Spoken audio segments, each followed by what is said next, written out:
দর্শক আপনাদের আমন্ত্রণ জানাচ্ছি আজকের চট্টগ্রামে নুসরাত বৃষ্টির সাথে আছি। অবশেষে ধরা পড়েছে চট্টগ্রামের বহুল আলোচিত শীর্ষ সন্ত্রাসী ছোট সাজ্জাদ। ঢাকা থেকে গ্রেফতারের পরে তাকে চট্টগ্রাম আনা হয়। ১.৫ মাস আগে ফেসবুক লাইভে এসে ওসিকে পেটানোর হুমকি দিয়েছিলেন এই শীর্ষ সন্ত্রাসী। এরপরে তাকে ধরতে পুরস্কার ঘোষণা করে পুলিশ। চট্টগ্রামের চাঁদগাঁও পাঁচলাইশ বাইজিত এলাকায় ত্রাস হিসাবে পরিচিত ছোট সাজ্জাদ। পুলিশের তালিকাভুক্ত এই শীর্ষ সন্ত্রাসীর বিরুদ্ধে হত্যা, চাঁদাবাজি সহ ১৫টি মামলা রয়েছে। গত কিছুদিন ধরে একাধিক হত্যাকাণ্ড, চাঁদাবাজি, অস্ত্রবাজির ঘটনায় তার নাম আসছিল। ২৯ জানুয়ারি ফেসবুক লাইভে এসে বাইজিদ থানার ওসিকে পেটানোর হুমকি দেওয়ার পর সৃষ্টি হয় চাঞ্চল্য। সাজ্জাদকে ধরতে পুরস্কার ঘোষণা করে সিএমপি। যদি শাস্তি নো তোর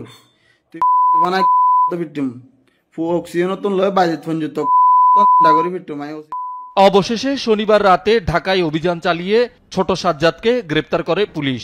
জিজ্ঞাসাবাদের জন্য চাওয়া হবে ১৪ দিনের রিমান্ড।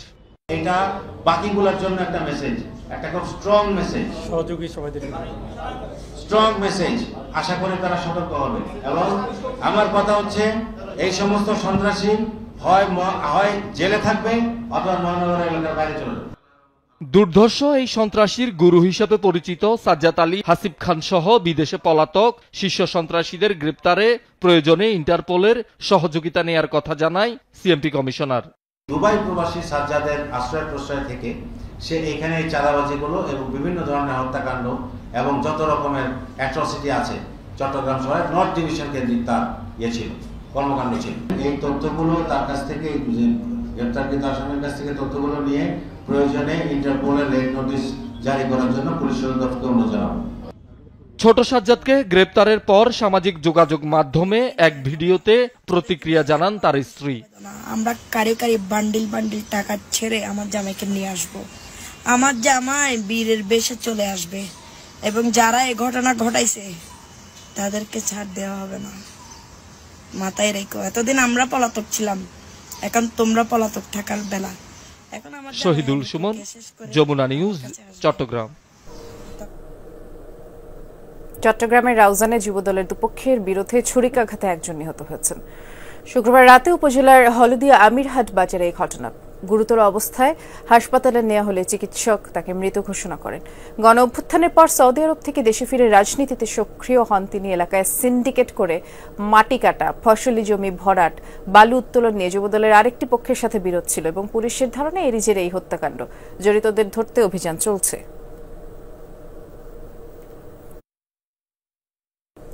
রাঙামাটিতে এক যুবককে গুলি করে হত্যা করা হয়েছে। নিহত নির্মল খিসাকে নিজেদের কর্মী দাবি করে এই হত্যাকাণ্ডের জন্য জেএসএসকে দায়ী করেছে ইউপিডিএফ।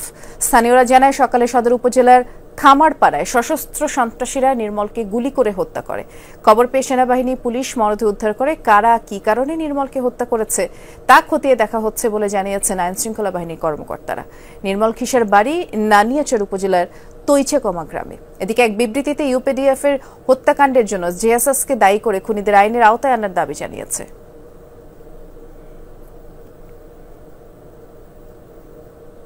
চট্টগ্রামে ভিক্ষুককে ধর্ষণের অভিযোগে এক সিএনজি অটোরিকশা চালককে আটক করেছে পুলিশ। পুলিশ জানায়, শুক্রবার রাতে নগরীর চাঁদগাঁওয়ে ফুটপাতে ছিলেন ওই নারী ভিক্ষুক। তাকে তুলে নিয়ে গ্যারেজের পাশে পরিত্যক্ত জায়গায় সিএনজি চালক আব্দুল আলী পাশবিক নির্যাতন করে।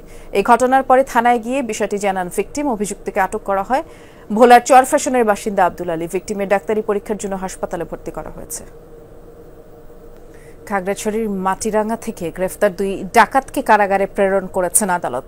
দুপুরে তাদেরকে চিফ জুডিশিয়াল ম্যাজিস্ট্রেট আদালতে নেওয়া হয়। পুলিশ তাদের ৭ দিনের রিমান্ড আবেদন করে। পরে রিমান্ড মঞ্জুর করে কারাগারে পাঠানোর আদেশ দেন আদালত। পুলিশ জানায়, শনিবার রাতে গোপন সংবাদের ভিত্তিতে অভিযান চালিয়ে মাটিরাঙ্গার মুসলিমপাড়া এলাকার নাইম আল সুলতান ও লক্ষ্মীপুরের মোহাম্মদ ইউসুফ প্রকাশকে গ্রেফতার করা হয়। তাদের কাছ থেকে এ সময় স্বর্ণালঙ্কার, নগদ টাকা সহ ডাকাতিতে ব্যবহৃত বিভিন্ন সরঞ্জাম উদ্ধার করা হয়। আর ২ জনের বিরুদ্ধে নোয়াখালীর বিভিন্ন থানায় ডাকাতি অস্ত্র আইনে ১৩টি মামলা রয়েছে। বিএনপি অঙ্গ সংগঠনের উদ্যোগে আলোচনা সভা অনুষ্ঠিত হয়েছে চট্টগ্রামের রাউজানে। রাউজান সরকারি কলেজ মাঠে এই সভায় বিএনপির কেন্দ্রীয় ভাইস চেয়ারম্যান গিয়াসউদ্দিন কাদের চৌধুরী বলেছেন, দেশে এই মুহূর্তে নির্বাচনের কোনো বিকল্প নেই। গণতন্ত্র, উন্নয়ন, আইন শৃঙ্খলা পরিস্থিতি, মৌলিক অধিকার, সংস্কার সহ বিএনপি ঘোষিত ৩১ দফায় জন আকাঙ্ক্ষার প্রতিফলন ঘটেছে বলে গিয়াস কাদের চৌধুরী মন্তব্য করেছেন। এই সভায় রাউজান উপজেলা পৌরসভা বিএনপি, যুবদল, ছাত্রদল, অন্যান্য সহযোগী সংগঠনের নেতারাও বক্তব্য রাখেন।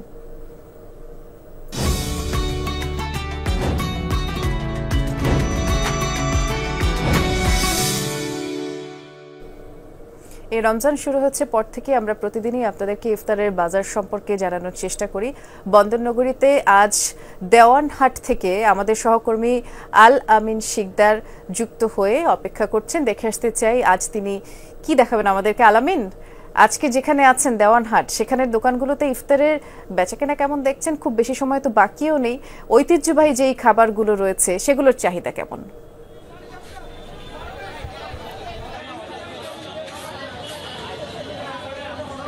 বৃষ্টি, আমি যে রেস্টুরেন্টটিতে রয়েছি সেই রেস্তোরাঁতে আমরা দেখছি সব থেকে বেশি বিক্রি হচ্ছে বিশেষ কিছু জিলাপি। একটা হচ্ছে রেশমি জিলাপি, আর একটা হচ্ছে বোম্বে শাহী জিলাপি।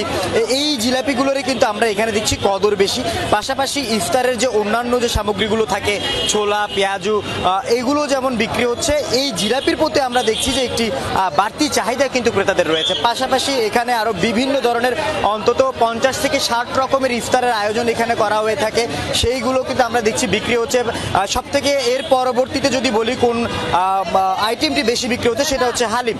এবং সেই হালিমও দেখছি আমরা চট্টগ্রামের মানুষ ভোজন রসিক, প্রতিদিন ইফতারে ভিন্ন ধরনের মুখরোচক খাবার কিন্তু তারা রাখার চেষ্টা করে। হালিমের পাশাপাশি আমরা চট্টগ্রামে এখন একটা বিষয় দেখছি, একটা ট্রেন্ড দাঁড়িয়েছে যে উরস বিরিয়ানি। এই ওরস বিরিয়ানিটা নেওয়ার জন্য কিন্তু আমরা দেখছি যে অনেকেই কিন্তু এই ওরস বিরিয়ানি নেওয়ার জন্য ভিড় করছেন। পাশাপাশি চিকেনের যে ধরনের আইটেমগুলো থাকে, চিকেন কাবাব, চিকেন টিকা, চিকেন সাসলিক, চিকেন ফ্রাই, এই ধরনের খাবারগুলো যেমন রয়েছে, রোল, এগুলোর প্রতিও একটা আমরা দেখছি যে ক্রেতাদের একটা চাপ কিন্তু লক্ষ্য করা যাচ্ছে। এবং এই চাপটা কিন্তু আসরের নামাজের পরপরই শুরু হয় এবং এখন একদম শেষ মুহূর্তের বেচা কেনা চলছে। একেবারেই জমে উঠেছে শেষ মুহূর্তে, দেখছিলাম আমরা। অনেক ধন্যবাদ আল আমিন। আর এই ছিল আজকে চট্টগ্রামের আয়োজনে সাথে থাকার জন্য।